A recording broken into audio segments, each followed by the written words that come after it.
Es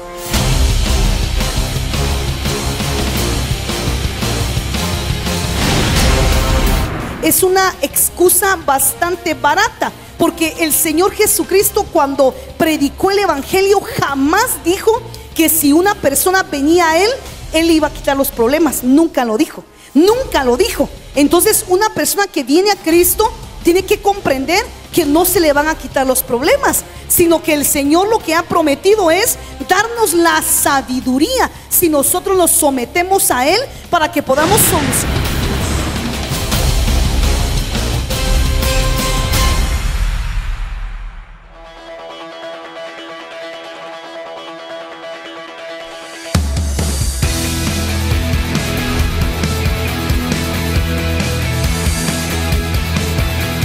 Ministerios Vida Plena de la Red Internacional El Candelero de Oro presenta Convicciones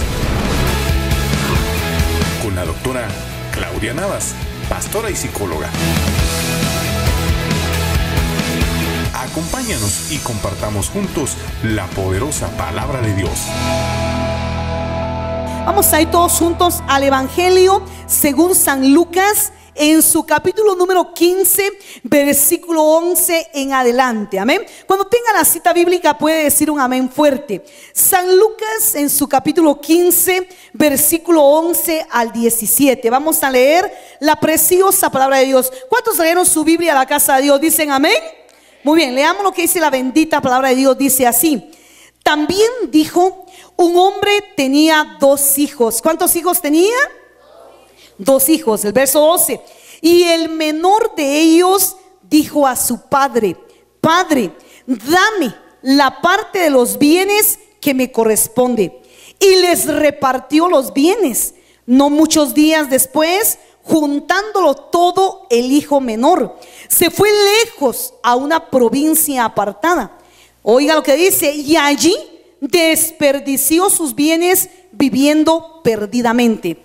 El verso siguiente dice: y cuando todo lo hubo malgastado, vino una gran hambre en aquella provincia y comenzó a faltarle. Verso 15: y fue y se arrimó a uno de los ciudadanos de aquella tierra, el cual le envió a su hacienda para que apacentase cerdos. Verso 16: y deseaba, mire, llenar su vientre de las algarrobas que comían los cerdos, pero nadie le daba. Verso 17: y volviendo en sí dijo: cuántos jornaleros en casa de mi padre tienen abundancia de pan, y yo aquí perezco de hambre. Muy bien, bendito sea el nombre del Señor. Voy a compartir la bendita y eterna palabra de Dios, y a la serie le he titulado El poder de la bendición. Dígale con una sonrisa al de la par, dígale: el poder de la bendición. Así se llama la serie.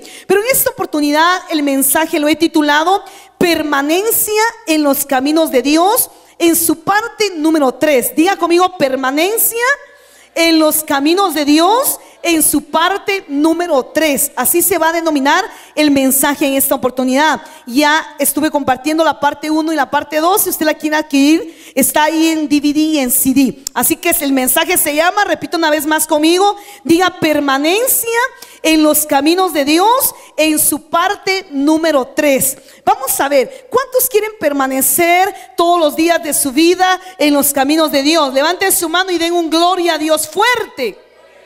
Muy bien, yo considero de que es el deseo normal, el deseo natural de una persona que ha tenido el privilegio de entregarle su corazón a nuestro Señor Jesucristo. El deseo normal, el deseo natural es que la persona anhele poder permanecer en los gloriosos caminos de nuestro Señor y Salvador Jesucristo, ya que el no permanecer en los caminos de Dios, cuando una persona ya le ha entregado su corazón a Él, se puede constituir en el más grande fracaso que la persona puede experimentar. Porque recordemos que la palabra del Señor dice, Él hablando: yo soy el camino, la verdad y la vida. Él es el camino. No dice que es uno de los caminos, sino que dice que es el camino. Él es el camino, Él es la verdad y Él es la vida. Lejos de Él, absolutamente nada podemos hacer. Entonces, cuando una persona le ha entregado su corazón a Jesucristo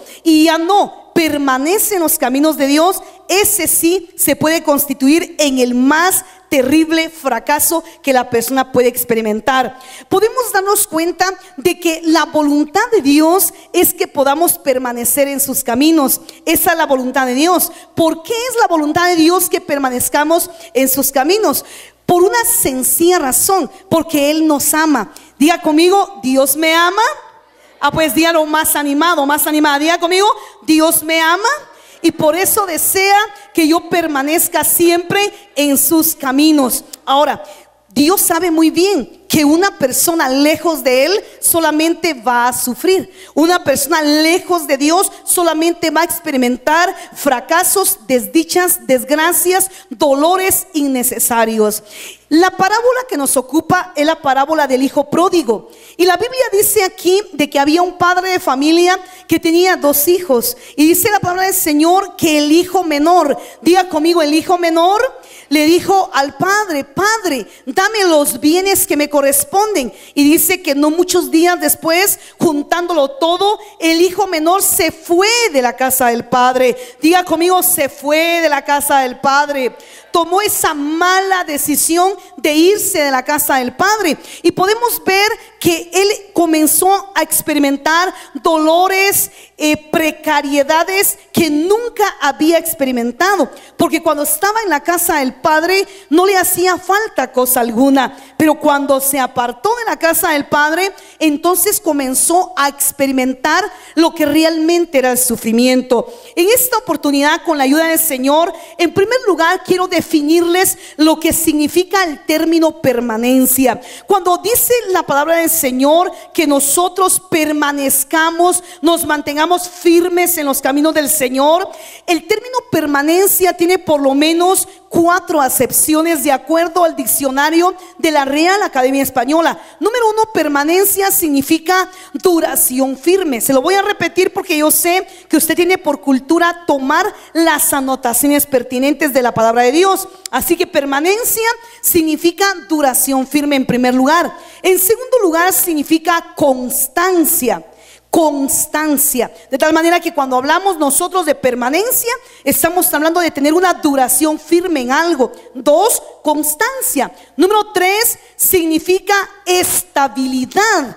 Estabilidad. Y número 4, significa estancia en un mismo lugar. Eso es lo que significa permanencia. Entonces, cuando Dios dice que permanezcamos siempre en sus caminos, lo que el Señor está diciendo es que tengamos una duración firme. Que nos pasen los días, que nos pasen los meses, que nos pasen los años, pero que tengamos la dicha de seguir militando en los gloriosos caminos del Evangelio de nuestro Señor Jesucristo. Cuando vemos que Dios dice que permanezcamos en sus caminos, lo que está diciendo es que seamos constantes, que seamos perseverantes. Número 3, lo que está diciendo Dios es que seamos estables, que desarrollemos una estabilidad en sus caminos. Y número 4, que tengamos una estancia firme en un lugar. Entonces, después de definirles lo que significa el término permanencia, en esta oportunidad quiero compartir una de las más fuertes razones que hicieron que uno de los hijos de este padre de familia se alejara de la casa de él, y es la razón llamada inmadurez. Díganle a la par: la inmadurez.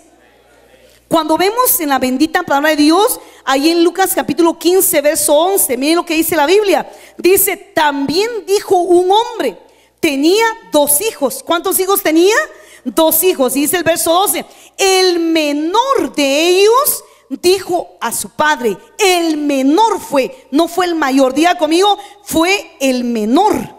Entonces, cuando la palabra del Señor nos habla de menor, el Espíritu Santo lo que me mostró fue de que era una alusión al término inmadurez. Ahora bien, nosotros hoy día podemos darnos cuenta de que con frecuencia podemos ver a muchos adolescentes que lamentablemente no logran la madurez que tendrían que tener. cuando van avanzando en su edad cronológica. De tal manera que nosotros podemos ver hoy día personas que ya son mayores de edad, personas mayores de 18 años, que lamentablemente tienen conductas demasiado infantiles, conductas como que fueran niños, cuando ya son personas mayores de edad. Recuerde que en nuestro país la mayoría de edad se cumple a los 18 años. Cuando una persona cumple 18 años, está catalogada como una persona mayor de edad. En Estados Unidos es a los 21 años de edad, pero en nuestro país es a los 18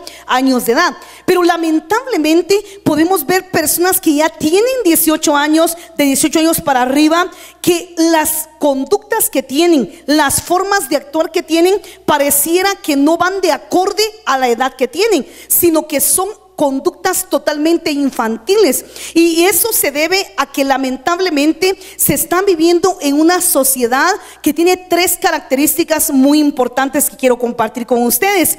La primera es que la sociedad en la cual estamos viviendo es una sociedad bastante hedonista. Sí, es una sociedad bastante hedonista. Cuando hablamos del hedonismo, se dice que se refiere a una corriente filosófica que da para que la persona tenga inclinaciones exclusivas al placer. Entonces, eso es el hedonismo. Así que nuestra sociedad es una sociedad en gran manera hedonista, es decir, que todo lo enfoca al placer, al placer. Entonces, por eso es que adolescentes y jóvenes hoy día lamentablemente no están logrando la madurez emocional que tendrían que tener, porque la cultura misma está invadida de proyecciones para el placer. Sí, entonces se incentiva más al placer, al descanso, al ocio, a las vacaciones, al placer momentáneo, al sexo instantáneo sin antes haberse casado. ¿Por qué? Porque lo que se está motivando es la inmadurez. Podemos ver que entonces estamos viviendo en una sociedad totalmente hedonista. Y cuando una persona es dada solo al placer, solamente quiere estar siempre con placer y con placer, pues entonces va a retardar su grado de madurez. Porque en la vida, si bien es cierto, hay momentos de placer, claro que sí, pero no podemos vivir siempre en estados de placer, porque tenemos que también autoexigirnos nosotros ser gente responsable. Tenemos que autoexigirnos nosotros hacer cosas para nuestro beneficio, aunque nuestra carne no lo quiera hacer. Hay muchas personas que lamentablemente son demasiado hedonistas, quieren solo placer, quieren solo alegría y no quieren esforzarse en el trabajo, no quieren esforzarse desarrollando disciplina en sus vidas, y por eso es que retardan demasiado la madurez en sus vidas. En segundo lugar, la sociedad en la cual estamos viviendo es una sociedad eminentemente consumista. ¿Sí? Cuando hablamos que es una sociedad eminentemente consumista, lo que estamos diciendo es de que los medios de comunicación están bombardeando continuamente a las personas para que estén consumiendo cosas materiales. Mandan mensajes subliminales de que si no tienen el celular del año, el celular más moderno, entonces son personas de baja categoría, son personas que no están en el estatus que los demás están. Entonces estamos viviendo en una sociedad, en primer lugar, hedonista. En segundo lugar, estamos viviendo en una sociedad totalmente consumista. ¿Sí? Las personas muchas veces están con aquella compulsión para comprar. Hay personas que no se sienten bien a menos que estén comprando siempre ropa nueva, que estén comprando cosas nuevas. Si no están comprando cosas nuevas, entonces hay gente que se deprime, que se desanima. ¿Por qué? Porque estamos viviendo en una sociedad totalmente consumista. Y número 3, estamos viviendo en una sociedad totalmente materialista. Cuando hablamos de una sociedad materialista, estamos hablando de que todo se enfoca en lo material. Entonces hay como un bombardeo en la mente de las personas que les engaña y que les hace creer que es muy importante lo material, más importante que lo espiritual y más importante que lo emocional. Por eso vemos personas que se les conoce como personas trabajólicas, personas que están trabajando excesivamente, pero no tienen tiempo para buscar a Dios, no tienen tiempo para asistir a la iglesia, no tienen tiempo para estar con su familia. Entonces este tipo de personas son totalmente materialistas. ¿Por qué? Porque han enfocado su felicidad, su razón de vivir en lo material, y lamentablemente al paso de los años se llevan la sorpresa de que han acabado su relación matrimonial, han acabado su relación con sus hijos porque no pasaron tiempo de calidad con ellos, pero sobre todo se dan cuenta que han perdido la más valiosa oportunidad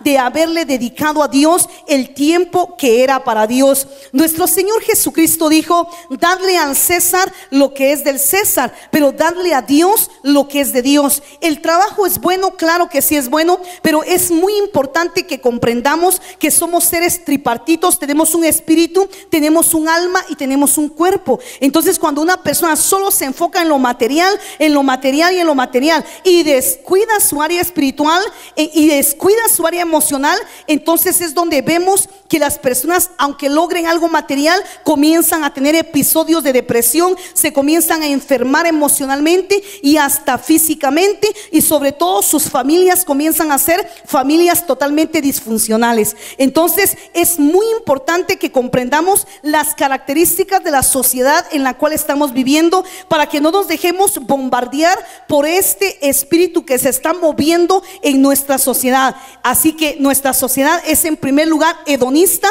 se enfoca en el placer, solo en el placer, ¿verdad? No se incentiva a la responsabilidad, ¿verdad? Aún la educación sexual que algunas personas dan en los establecimientos educativos. ¿Cuál es la educación sexual que dan? Es que comienzan a enseñarle a los estudiantes a usar preservativos para que entonces las adolescentes y las jóvenes no queden embarazadas. Pero realmente esa no es la solución, sino que al contrario, ahí se está fomentando el sexo ilícito. Entonces la sociedad en la cual estamos viviendo es totalmente hedonista. En primer lugar, es consumista.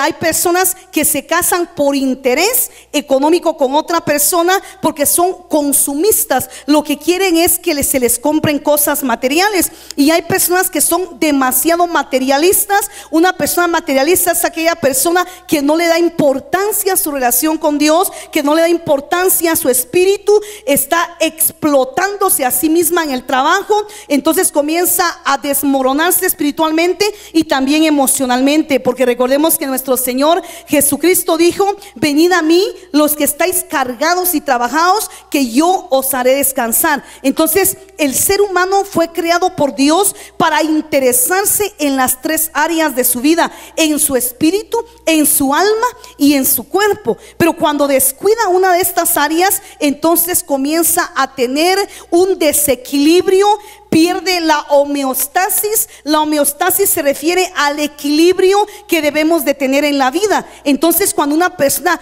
se cuida en las tres áreas, cuida su relación con Dios, cuida su área emocional y cuida también su área material, entonces es una persona integralmente feliz, integralmente va a estar bien la persona. Entonces cuando vemos nosotros al hijo pródigo, podemos notar que la razón número uno por la cual se alejó de la casa del padre fue justamente por su inmadurez. Cuando hablamos nosotros de la inmadurez, ¿a qué se refiere? Se dice que la inmadurez se refiere a la falta de juicio, a la falta de sensatez, a la falta de sabiduría para poder actuar en la vida, para poder tomar decisiones. Es la falta de juicio, la falta de sensatez, la falta de sabiduría, la falta de reflexión en la toma de decisiones que se hacen en la vida. Recordemos que en la vida diariamente estamos tomando decisiones, y es muy importante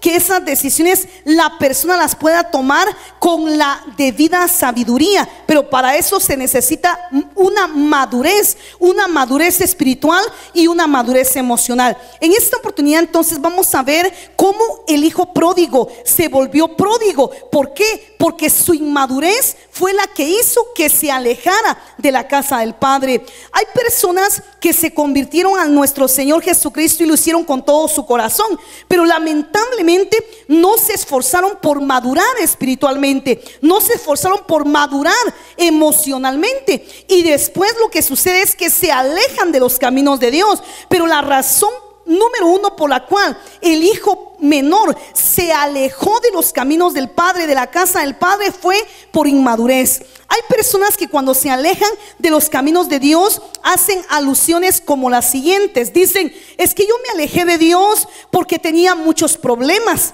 Pero esa es una excusa bastante barata, porque el Señor Jesucristo, cuando predicó el evangelio, jamás dijo que si una persona venía a Él le iba a quitar los problemas. Nunca lo dijo, nunca lo dijo. Entonces, una persona que viene a Cristo tiene que comprender que no se le van a quitar los problemas, sino que el Señor lo que ha prometido es darnos la sabiduría si nosotros nos sometemos a Él, para que podamos solucionar nuestros problemas. Es más, nuestro Señor Jesucristo dijo: en el mundo tendréis aflicción, pero confiad, yo he vencido al mundo. Lo vamos a ver más adelante. Entonces, lo que el Señor quiere que entendamos es que por el hecho de estar en este mundo, de estar en esta tierra, vamos a tener más algún problema o algunos problemas, pero eso no significa que nosotros nos apartemos de los caminos del Señor. Entonces, cuando una persona da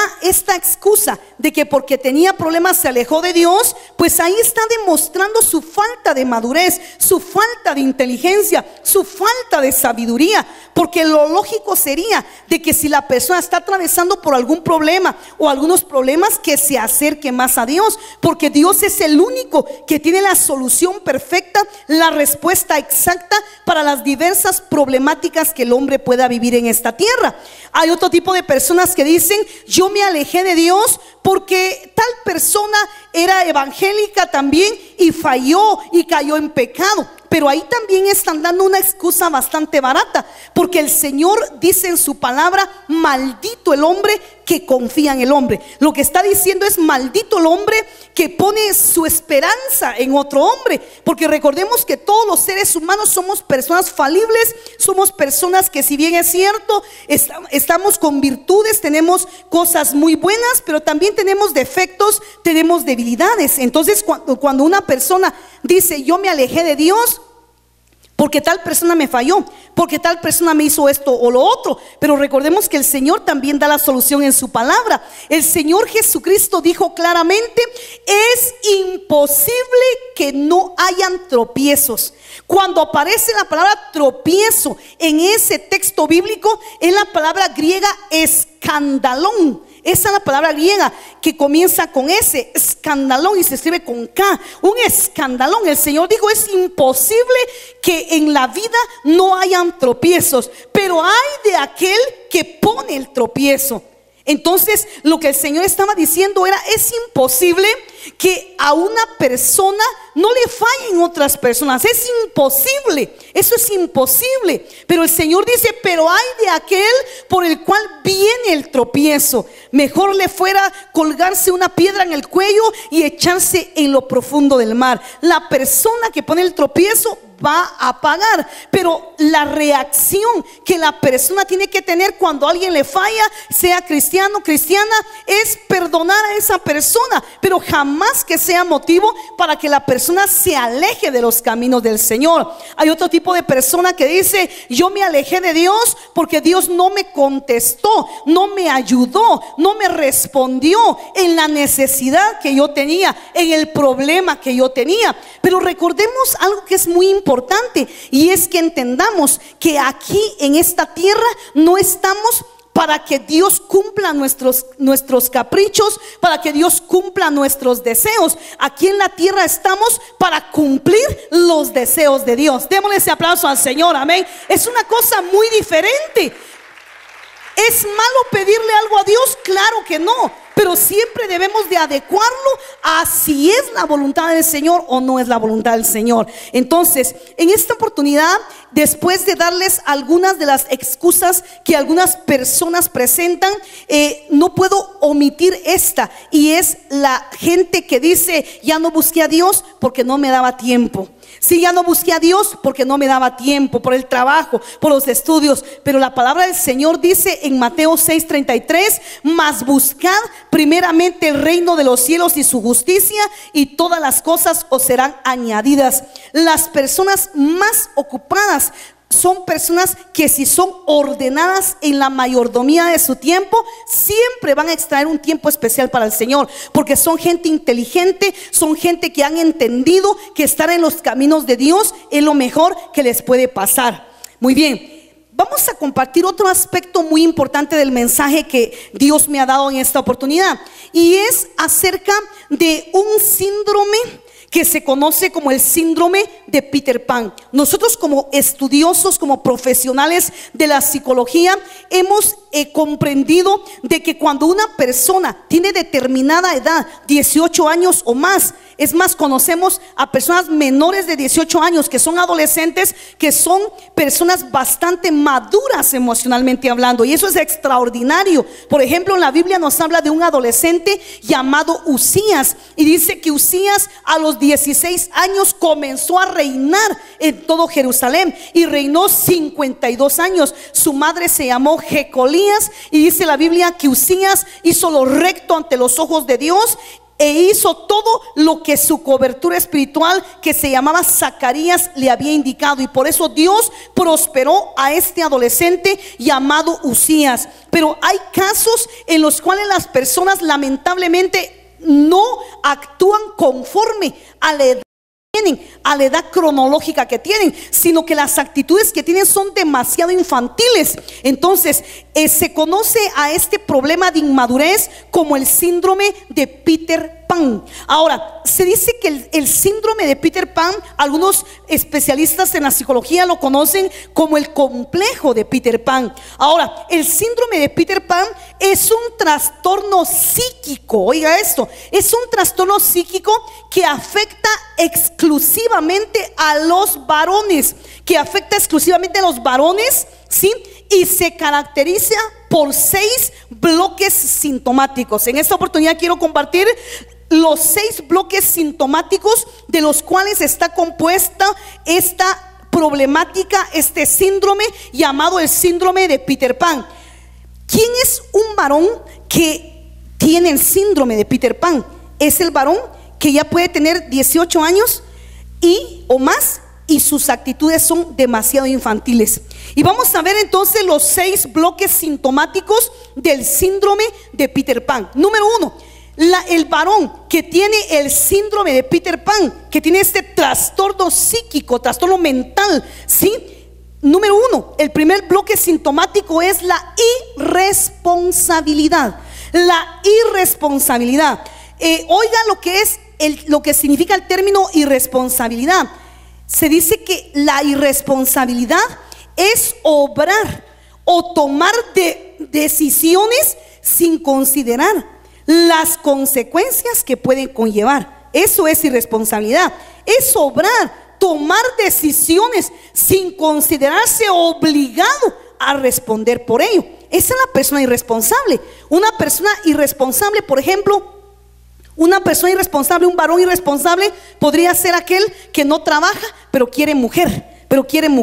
Podría ser aquel que no trabaja pero ya tiene novia, ¿verdad? Ya tiene novia y no tiene ni siquiera bien puestos los pantalones para poder sostener mujer. Entonces eso es uno de los bloques de la persona inmadura. La persona que adopta compromisos sin ser una persona responsable.